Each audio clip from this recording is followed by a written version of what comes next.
So hello everyone. तो आज बात करेंगे आपके मन की बात, बट हम मोदी जैसी जैसी नहीं करेंगे। हम अपनी अपनी खुद की बात करेंगे, अपने स्टूडेंट्स को देख के, एस्पिरेंट्स को के लिए। सो काफ़ी बच्चों के व्हाट्सएप मैसेजेस आ रहे थे कि इतनी सारी एबनॉर्मलीज हो रही हैं एसएससी में, लाइक एग्ज़ाम लीक हो रहा है, हर जगह सीटें बिक रही हैं। तो अब हम क्या करें, एसएससी छोड़ने का मन कर रहा है। तो अगर आपके संग भी ऐसा ही कुछ दिक्कत है तो आज हम इसके बारे में आपसे बात करेंगे अच्छे से, और बताएंगे आपके पास और क्या क्या ऑप्शन हैं अदर देन एसएससी जो आप परस्यू कर सकते हो अपने साथ। तो वैसे भी मैं कोई बात बताने वाला हूँ पहले तो, कि ये जो एबनॉर्मलीज हैं ये परमानेंट नहीं है। ये कुछ महीनों की बात है, या कहो तो कुछ 7-8 महीने की और बात है, या मैक्स टू मैक्स मान लो 1 साल की बात है। तो उसके बाद ये धीरे धीरे सही होगा। आपको पता है इंडिया इंडिया की गवर्नमेंट कैसी है, कितने धीरे काम होता है। तो इसे सही होने लग जाएगा मेरे हिसाब से 1-1.5 साल।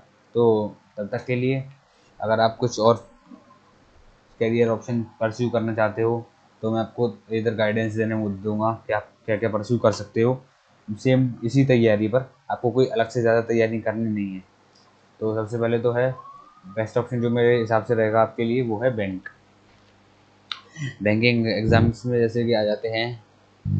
ये बेस्ट ऑप्शन रहेंगे क्योंकि इनकी वैकेंसी पहली बात तो मात्र 6 महीने में क्लियर हो जाती है। 6 महीने लगेंगे, फॉर्म आएंगे, फॉर्म आने के बाद और 6 महीने के बाद ही आपकी ज्वाइन हो जाएगी। एग्ज़ाम टीयर 1 टीयर 2 और जो है इंटरव्यू सब कुछ आपका 6 मंथ में हो जाता है। बैंकिंग बहुत फास्ट है। और बैंकिंग इतनी फास्ट है, बस भले से इसकी फ़ीस ज़्यादा है। फ़ीस आपकी इसकी 1000 रुपये रहती है, 1000 या 700-800, बट आपको 1000 रुपये वाली फैसिलिटीज़ भी मिलेगी। आपका एग्ज़ाम बहुत जल्दी हो जाएगा, कभी एग्ज़ाम कभी लीक नहीं होगा। आंसर की नहीं देते हैं ये लोग, सीधे रिजल्ट देते हैं। और एग्ज़ाम क्वेश्चन में कभी गड़बड़ नहीं होती है। ये बैंकिंग का आज तक का रिकॉर्ड रहा है। और इसमें आपको सैलरी भी बहुत तगड़ी अच्छी मिलती है एकदम। सैलरी भी आपकी जो होगी शुरुआती, अगर आप पीओ में सेलेक्ट होते हो तो 70,000 से तो ऊपर ही होगी। ओके। और क्लर्क की तैयारी अगर आप एसबीआई क्लर्क में होते हो तो आपकी 45,000 से ऊपर होगी स्टार्टिंग सैलरी, पहले दिन की, पहले महीने की बता रहा हूँ। इसमें आपको पर्क्स बहुत ज़्यादा मिलते हैं। 1 साल की छुट्टी मिलती है, 1 साल में आपको 15-20 दिन की छुट्टियाँ मिलती हैं। हॉलीडेज, जिसमें हॉलीडे लीव, जिसको मैं आपको फ्लाइट का टिकट हो, होटल का, रूम का खर्चा, जितना भी ट्रैवल का है वो सब आपको बैंक देती है। आपको अलग से कुछ खर्च नहीं करना है। और इसमें काम भी कोई ज़्यादा नहीं है। इसमें आपकी 8 घंटे की ड्यूटी रहती है।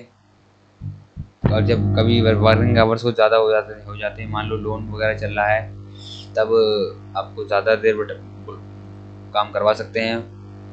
पर ऐसा नहीं है कि वो संडे या सैटरडे को भी बुला लें। बैंक के मान लो कभी आपकी 5 बजे छुट्टी होनी तो थी, तो आपकी कभी 6 बजे बुला लेंगे, कभी 7 बजे छोड़ देंगे, या इमरजेंसी केसेस में, हमेशा नहीं। ठीक है। पर सैलरी भी इसकी काफ़ी ज़्यादा है। और उसकी पोस्टिंग ऑल इंडिया रहती है क्योंकि ये नेशनलाइज बैंक है, ऑल इंडिया पोस्टिंग रहती है। पर प्रेफरेंस आपको मार्क्स के हिसाब से मिलेगी। जितने ज़्यादा आपके मार्क्स होंगे उतने ज़्यादा आपको पास में मिल जाएगा। तो सबसे बेस्ट ऑप्शन जो आपको, अगर आप 12th पास हो तो आप क्लर्क में जा सकते हो। नहीं, सॉरी, बैंकिंग में आपको 10th 12th पास नहीं चाहिए होता है। आपको हमें हर इसकी क्वालिफिकेशन ग्रेजुएशन कंपलसरी है। बिना ग्रेजुएशन के वो फॉर्म भर ही नहीं सकते। ठीक है। तो एसबीआई क्लर्क ये सबसे एसबीआई में सबसे इजी जॉब है, जो जिसका एग्ज़ाम भी कोई इतना कठिन नहीं होता है।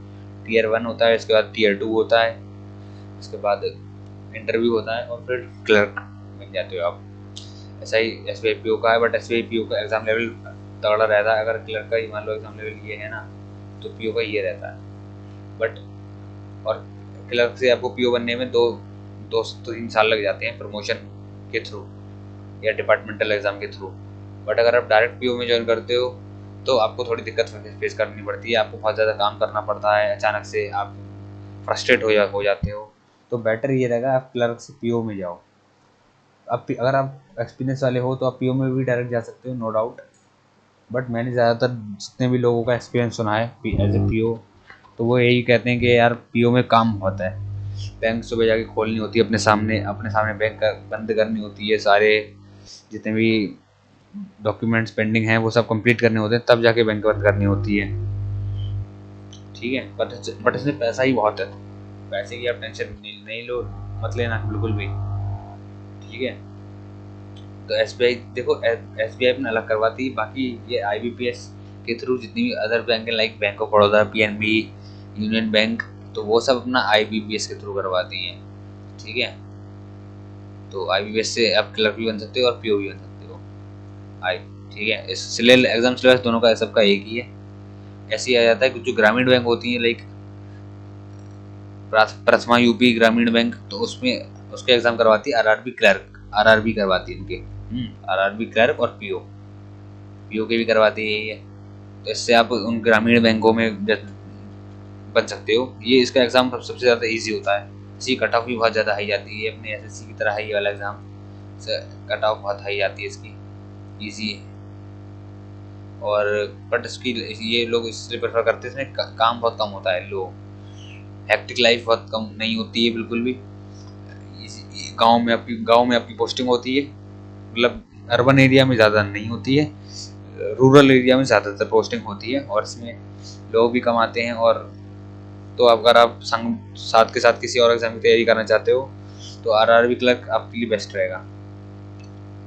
कर तो आप इनके संग भी सकते हो, बट आरआरबी क्लर्क में आपको टाइम ज़्यादा मिल जाएगा। ऐसे ही बीओ बैंक ऑफ बड़ौदा की अलग से आती है, एलबीओ की लोअर बैंकिंग ऑपरेशंस की, तो वो भी इसमें, बट इसमें आपके साथ आपके लिए टेक्निकल वो वाली ग्रेजुएशन चाहिए, टेक्निकल स्किल वाली, लाइक बीसीए, एमसीए, बीटेक है, बीए, बीई, सो बी, तब ये कर सकते हो। इसमें आपको ऑपरेशन देखने पड़ते हैं, टेक्निकल काम होता है ये। नाबार्ड ग्रेड ए, नाबार्ड जो होती है ग्रामीण बैंक को लोन प्रोवाइड करने का काम करती है, ये एक ऑर्गेनाइजेशन है। इसमें आप ऑफिसर की पोस्ट है ये, इसमें जा सकते हो। ग्रेजुएशन चाहिए सभी में। और ये आरबीआई असिस्टेंट, जो मेन बैंक है अपनी आरबीआई, जो सारी बैंक की हेड है, उसमें आप असिस्टेंट बनो के रूप में पहले तो जाओगे, उसके बाद आप प्रमोशन होके सीनियर असिस्टेंट बनोगे, फिर आप सीनियर क्लर्क बनोगे, ऐसे ही आपका प्रमोशन होता रहेगा। सो ये बैंकिंग के एग्ज़ाम्स है, और ये सब की वैकेंसी इस बार 2025 की तो निकल चुकी हैं, अब 2026 में आएंगी सबकी शुरू से। तो आप अगर अभी से तैयारी करो ना अक्टूबर से, तो आप आराम से 26 तक अपना सिलेबस वगैरह कंप्लीट करके मॉक टेस्ट देके तैयार रहना, और 26 में जब आए तो आप आराम से 6 महीने के अंदर सिलेक्शन ले लोगे। तो ये बैंकिंग का मैंने बता दिया। अब दूसरा ऑप्शन देखते हैं, रेलवे का एग्ज़ाम।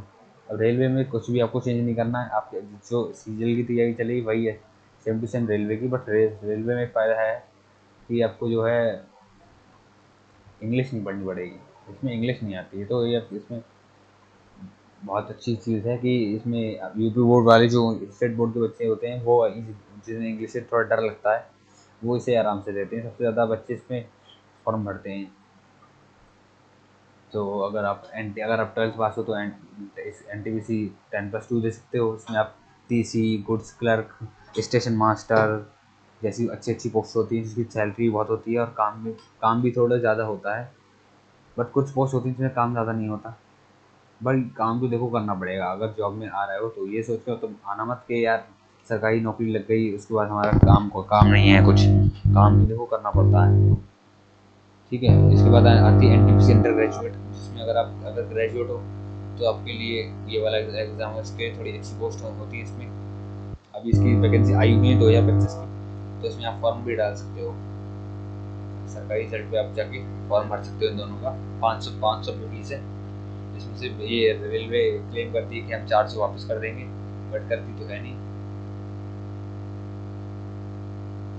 500 में से 400 वापस करने कहते हैं, बट करते नहीं है। ओके, सेक्शन कंट्रोलर ये ऑफिसर की आई हुई थी, अभी अभी शायद निकल गई है, अगली बार आएगी अगले साल, तो आप उसके लिए तैयारी कर सकते हो। आरपीएफ एसआई कांस्टेबल की भी इस साल आई थी, अगले साल आएंगी, ये भी निकल तो आप इसकी तैयारी कर सकते हो। ये इसमें कांस्टेबल में आपको 12th पास चाहिए, और इसमें एसआई में आपको ग्रेजुएशन चाहिए। फिजिकल होगा इसके बाद, पहले तो आपका प्री होगा, फिर फिजिकल होगा, और फिर इन दोनों के मार्क्स के बेसिस पे आपका फिर जो क्वालिफाई होगा उसका मेडिकल होगा, और मेडिकल के बाद आपको ज्वाइनिंग मिल जाएगी, ट्रेनिंग पे चले जाओगे आप। ऐसी एल और टेक्नीशियन आती है। अगर आपके पास भाई ITI है, ITI बोले या फिर GTI, तो आप इनके लिए भर सकते हो। इसमें आपको लोको पायलट जो ट्रेन चलाते हैं, और स्टेशन मास्टर, वो सॉरी LNT हैं टेक्नीशियन, अलग अलग कैरियर्स के पोस्ट होती हैं, जिसमें आपको आपकी इसकी तनख्वाह होती है 50,000 लगभग, 50,000 तनख्वाह होगी आपकी। और ये भी अच्छी पोस्ट है। बस रेलवे भी SSC तो थोड़ी सही है, क्योंकि इसके एग्जाम अभी टीचर्स करा रही है, इसीलिए सही है। बाकी SSC जितनी गड़बड़ियाँ नहीं है, तो आप इसको भी परस्यू कर सकते हैं एक बार। चलो अगला देखते हैं, स्टेट एग्जाम्स। अगर आप स्टेट एग्जाम्स में जाना चाहते हो तो इसमें भी अगर आप ये किस, वैसे तो स्टेट पर डिपेंड करता है कि आप कौन से स्टेट से बिलोंग करते हो। जैसे कि अगर आप यूपी हो तो यूपी पुलिस कांस्टेबल की sub inspector, UPI, UP SSC PAT, इसकी तैयारी कर लीजिए। पैट से लेखपाल और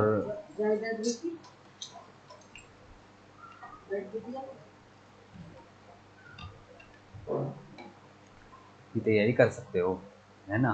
पटवारी की आएंगी और वीडियो की वैकेंसी आएंगी, तो उसकी तैयारी कर सकते हो। और अगर आप बिहार से बिलोंग करते हो तो आप ये अपना BPSC और BSC CGL के भी फॉर्म आए हुए हैं, आप भर सकते हो और इसका भी एग्जाम दे सकते हो। Syllabus same to same SSC की तरह ही है, बट इसमें यह आपको बिहार की जीके पढ़नी पड़ेगी। बिहार जीके जो आप बिहार के हो तो आराम से पढ़ लोगे, आपको ज़्यादातर फैक्ट तो बताई होंगी, वो भी ईजी आती है बिहार जीके, कोई इतनी टफ नहीं आती है।